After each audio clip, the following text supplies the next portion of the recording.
Collaborative communities unite. Mugger cycles back to the farm after a long day at the community budgeting meeting. They're trying to decide how to spend the community land fund this quarter.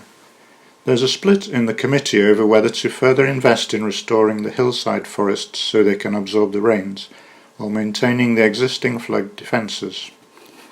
He knows how lucky he is to be so involved, to have a say in the future of the community. He just wishes it didn't have to be this exhausting. Reaching consensus is tough.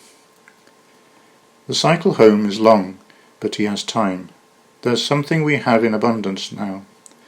No more rushing between jobs, travelling back and forth from Romania twice a year, on packed low-cost flights that always felt too good to be true. No more exploitative farm managers trying to squeeze every last drop of productivity from the land. It was always do more with less, pick more fruit in fewer hours, more produce with less fertilizer, and on and on. Finally, we realised there were limits to this and have come to appreciate that less is more. True, you can't find what you used to at the market these days, but we have learnt to adapt. Who really needs melons in January anyway? The picking skills he learnt as a kid from his old Baba came back handily, and so do her farming secrets. Here people think they've reinvented the wheel, but this is the same way Baba used to treat her crops, Mugger thinks to himself. We now appreciate what we have that is scarce and recognise what we have in abundance. We've turned our attention to what used to be seen as low productivity sectors. These tasks rely inherently on the allocation of time and attention, not physical resources, something we have no shortage of. It just doesn't make sense for teachers to have bigger and bigger classes, for doctors to treat more and more patients per hour. When Mugger gets back to the farm, he logs on to the Turn credit network to see if he can find a local electrician to sort out their solar panels. 375 Turn credits was more than he expected. Enough, probably, to invest in a more automated farm equipment, so he'll probably have to clear this with the others.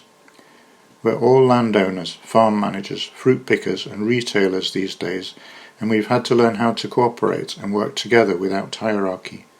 No one's in charge, we all are. It was a difficult transition, but that's what helped him decide whether to stay or finally move back to Romania.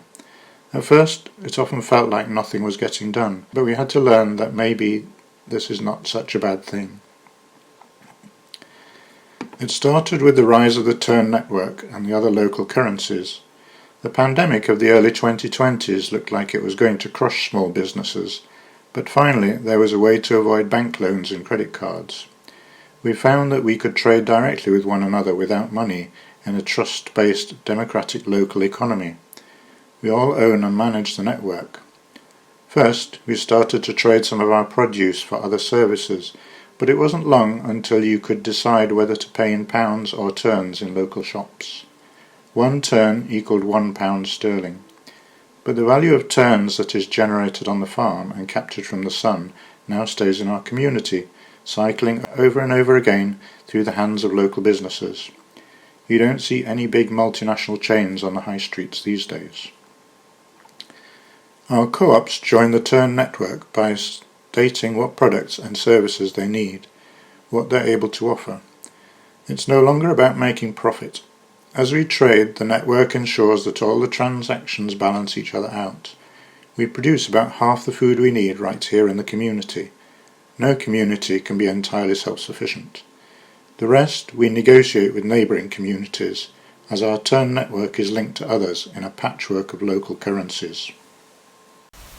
There are some tensions between the communities. They have all gone down very different paths, and the culture can feel very different depending on how they are organised and the decisions they've made. We'll get there, even if it sometimes feels like an endless row of village meetings.